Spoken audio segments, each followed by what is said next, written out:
여섯 번째, closing participle phrase.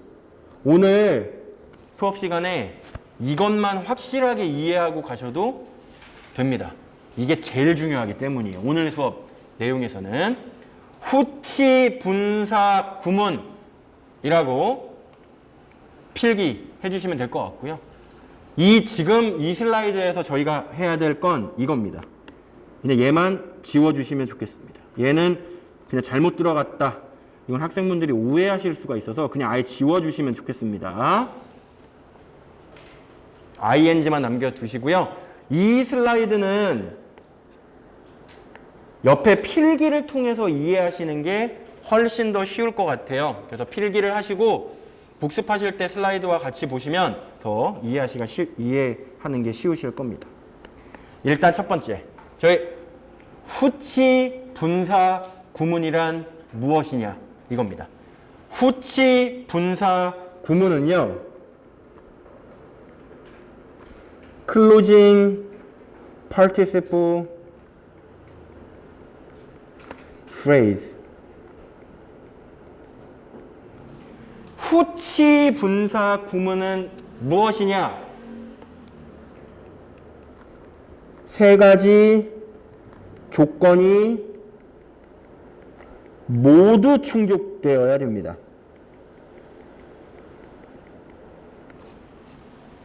세 가지 조건이 모두 충족되어야만 후치 분사 구문이라고 말할 수가 있습니다. 뭐냐? 첫 번째, 앞에 주어 동사가 있어야 됩니다. 이게 1번이에요. 첫 번째 조건. 두 번째 조건은 반드시 앞 커마가 있어야 됩니다. 두 번째 조건입니다. 세 번째 조건은 무조건 ing 형태만 인정이 됩니다. 아시겠죠? 이 세 가지 조건이 모두 충족되어야만 후치 분사 구문이라고 말할 수가 있습니다. 아시겠죠? 그러면 필기하시고 제가 퀴즈 첫 번째,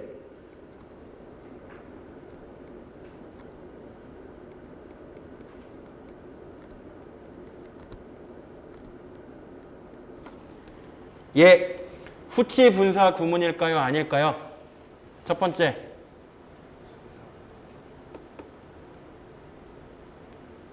번째, ing는 후치 분사 구문이다, 아니다? 아닙니다. 왜 아니죠? 세 가지 조건 중에 몇 번째 조건이 충족되지 않았죠? 세 가지 조건 중에 첫 번째 조건이 충족되지 않았습니다. 맞죠? 두 번째 경우의 수, 주어, 동사, 목적어는 다 있는데 그리고 나서 ing가 나왔습니다. 이걸 x라고 하면 좀 오해의 소지가 있으니까 no라고 할게요. no. 두 번째 경우의 수, 후치 분사 구문이 맞습니까? 아닙니까? 아니죠? 얘는 몇 번째 조건이 충족되지 않았죠? 두 번째 조건이 충족되지 않았습니다. 마지막 세 번째.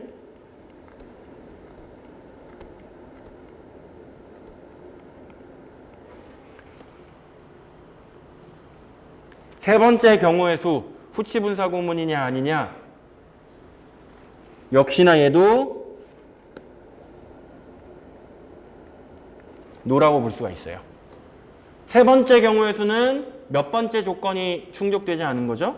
역시 세 번째 조건이 충족되지 않은 겁니다. 진짜 중요한 게 이제부터 얘네 둘 있죠.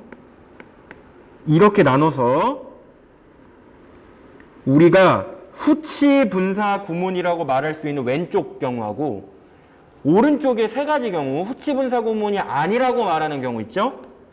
얘네들은요, 완전히 다른 겁니다. 완전히 다른 거예요. 뭐가 달라? 접근법이 그냥 완전히 다른 겁니다. 아시겠죠? 이게 지금 슬라이드 내용입니다. 훨씬 더 간략하게 더 일목요연하게 정리를 할 수가 있을 것 같고요. 왼쪽 세 가지 조건이 모두 충족될 때만 후치 분사 구문이라고 하는 겁니다. 아시겠죠? 오케이. 그러면 이제부터 어떤 이야기를 해보려고 하냐면 바로 다음 슬라이드 보시면서 밑에 교재 아래에 슬라이드를 보시면서 연습을 해볼 겁니다. 다시 한번 필기. 주어 동사가 있다. 1번. 커마가 있다. 2번. ing가 있다. 3번. 이렇게 세 가지 조건이 모두 충족이 되는 순간 후치 분사 구문이라고 외치셔야 돼요. 아시겠죠? 후치 분사 구문이라고 유치해 보이지만 속으로 외치셔야 됩니다. 세 가지 조건이 모두 충족이 되면 후치 분사 구문. 앞에 주어 동사 있다. 커마 있다. ing 있다. 후치 분사 구문이라고 외치고 그 다음 뭐 해야 되냐? 바로 얘입니다. 무조건 이거 하셔야 돼요. 누가 ing를 하는 것이 의미상 가장 적절한 것인가 생각하셔야 됩니다. 아시겠죠? 후치 분사 구문이라고 딱 정리하시고 무조건 누가 ing를 하는 게 의미상 맞는지 찾으셔야 돼요. 여기까지 괜찮으셨죠? 그러면 교재 밑에는 막 이론적인 원론적인 설명이 되어 있는데 이제 뭘 할 거냐? 실제 연습해 볼 겁니다. 후치 분사 구문이라면 이제부터 뭘 연습할 거냐? 실제로 해석을 통해서 찾아보시는 연습을 할 겁니다. 첫 번째 경우의 수입니다. 첫 번째 time, worked tirelessly for 여성들의 권리,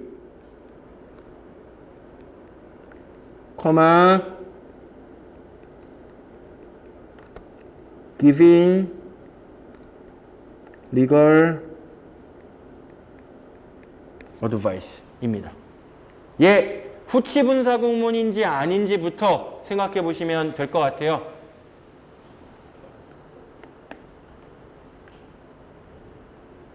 후치 분사 구문 yes or no? yes죠? 앞에 주어 동사, 커마, 그리고 ing까지 이 3박자가 모두 있어요. 후치 분사 구문 yes or no? yes라고 대답하셨습니다. 그러면 우리 무조건 뭐부터 하자? yes라고 대답하는 순간 누가 ing를 하는지를 찾아야 된다고 그랬죠. 지금 여기서 giving legal advice를 하는 건 누구죠? 이 문장에서 time이죠, time. 맞나요? 문장의 주어. 아무리 생각해도 time이 이 ing를 하는 걸 겁니다.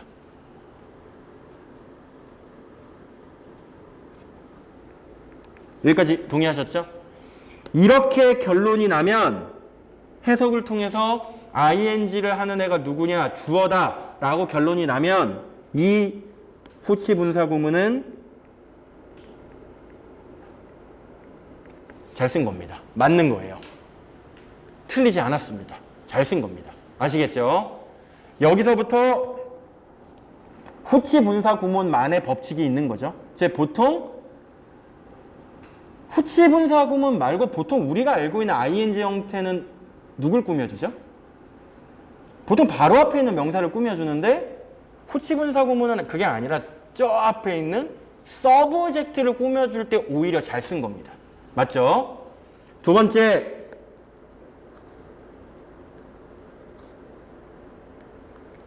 빙하가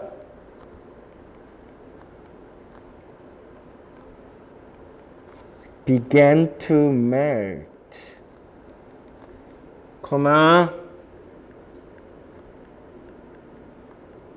causing the rise in sea level 입니다. 일단 필기하시고 후치 분사 구문 yes or no 대답해 주시면 될 것 같아요.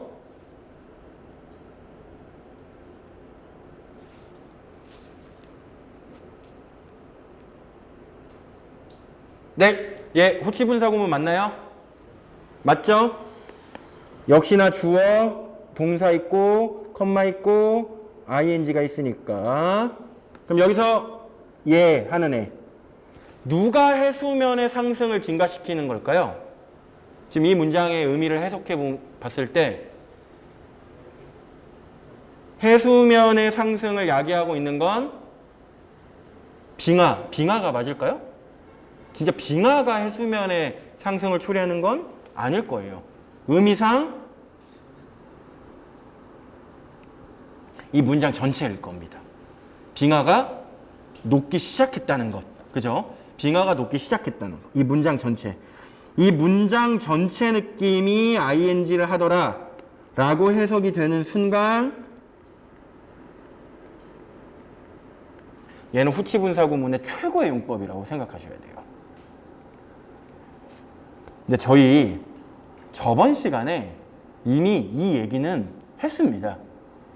저희가 저번 시간에 관계대명사 챕터의 예문을 공부하면서 관계대명사는 절대로 앞문장 전체 내용을 받을 수가 없다라는 걸 배웠고, 그때 관계대명사는 문장 전체의 내용을 받을 수가 없다라는 챕터의 예문에서 정답이 다 뭐였냐면 다 문장 끝에 컴마 찍고 ing를 쓴 애들이 정답이었어요. 그래서 그때 어떤 이야기를 했었냐면 관계대명사와 다른 점이 이 문장 끝에 컴마 찍고 ing를 쓰는 건 관계대명사와 달리 이 앞에 있는 문장 전체의 내용을 받을 수가 있습니다. 뭐 이런 얘기를 했단 말이죠. 바로 그게 후치 분사 구문의 두 번째 케이스라고 보셔야 돼요. 아시겠죠? 마지막 세 번째 케이스입니다. 분명히 세 번째 케이스는 어떤 스타일로 문제가 또 나올 거냐면 캐논, 런치드, 어떤 DSLR 카메라,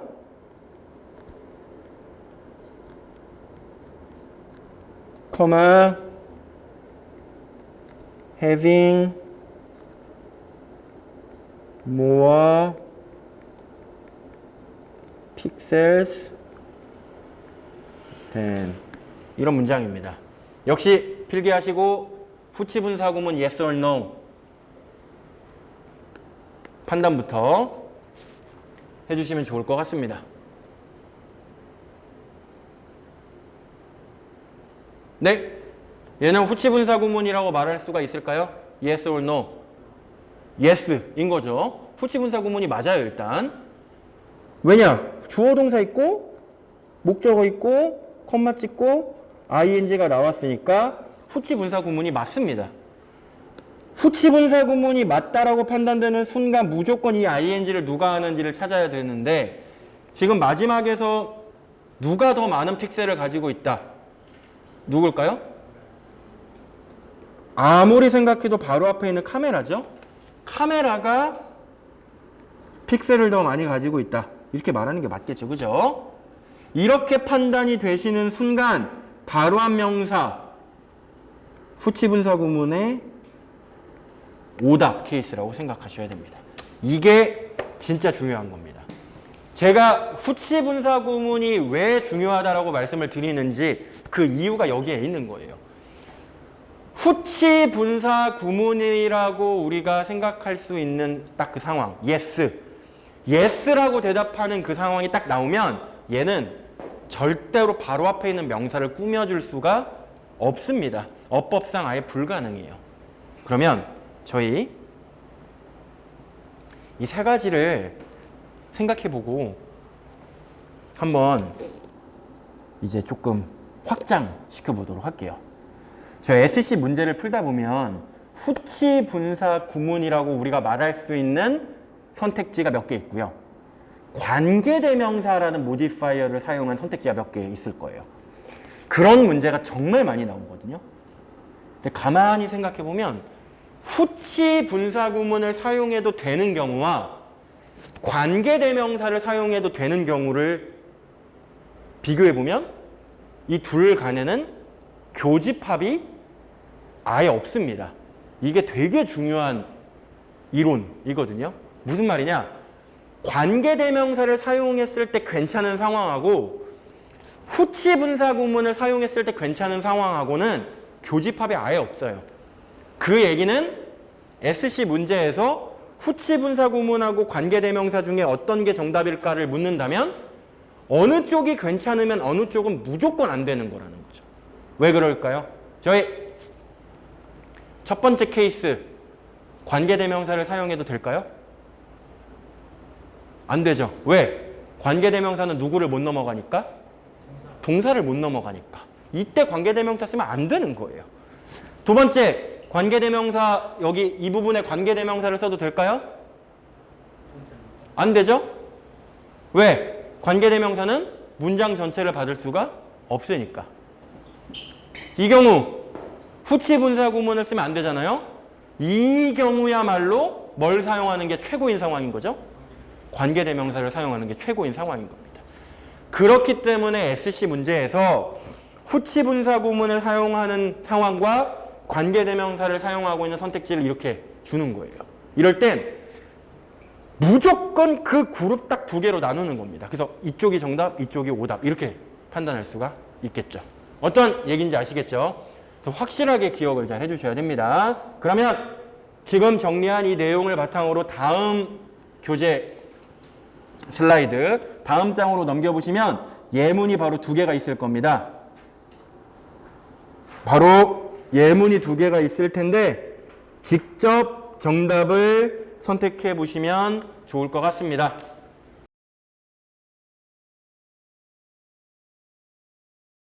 네. 첫 번째 예문은 정답이 몇 번일까요?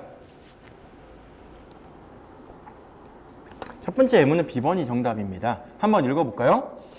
환경보호기관의 프로포절, 디젤 연료와 디젤 엔진에 규제를 가하겠다는 그 프로포절이 엄청난 카운터 어택을 야기했다. 누구에 의한? 오일 인더스트리에 의한 카운터 어택을 야기했다. 컴마 찍고 대니아를 말하면서 뭐라고 말하고 있는 거죠? 이러한 움직임은 나라의 연료 공급 문제를 더 악화시킬 뿐이라고 말하면서 저희 여기서 saying 후치분사구문이라고 말할 수 있다 없다? Yes or no? 여기서 후치분사구문이 맞아요. 그죠? 앞에 주어 동사 있죠? 커마 있죠? ing 있죠? 후치분사구문이 맞습니다. 그때 우리는 이제 뭘 판단해야 된다 그랬죠? 누가 saying 하느냐? 누가 saying 하느냐를 찾아야 되는데 지금 이 문장에서 다음과 같이 말하고 있는 애는 오일 인더스트리가 이렇게 말하면서 반박을 하고 카운터 어택을 하고 있는 거겠죠. 바로 saying, 바로 한 명사. 보는 순간 무조건 오다 이렇게 보는 겁니다. 아시겠죠? 두 번째 예문 보도록 할게요. 컴퓨터 컴퍼니는 발표했다. 두 번째 그 2분기, 두 번째 분기 실적을 발표했다. 근데 걔는 월스트리트의 추정치를 넘어섰다. 커마 ing. 저희 B번에 surpassing이라는 ing 후치분사구문 yes or no 하면 앞에 주어 동사 있죠? 커마 있죠? ing 있죠? 얘는 무조건 후치분사구문이라고 보는 거예요. 그러면 이 후치분사구문을 우리가 후치분사구문이라고 확신할 수 있으니까 누가 하는 거냐를 해석을 통해서 찾아야 되는데 월스트리트의 추정치를 서패싱하고 있는 건 누굴까요? 바로 앞에 earning이겠죠? 얘가 후치분사구문이 바로 한 명사를 받아주는 건 무조건 틀린 거다 라고 볼 수가 있는 거죠. 아시겠죠? 저 어떻게 푸는지? 저희 후치분사구문은 일단 후치분사구문 yes or no 이 대답부터 시작하는 거예요. 후치분사구문 yes or no 앞에 주어동사 컴마 ing 나오면 yes yes면 누가 하지? 그냥 바로 넘어가는 겁니다. 누가 하지? 그래서 문장의 주어가 하면 괜찮고 문장 전체가 해도 괜찮고 바로 앞에 있는 애가 하면 오답이다. 이렇게 생각해 주시면 됩니다. 아시겠죠?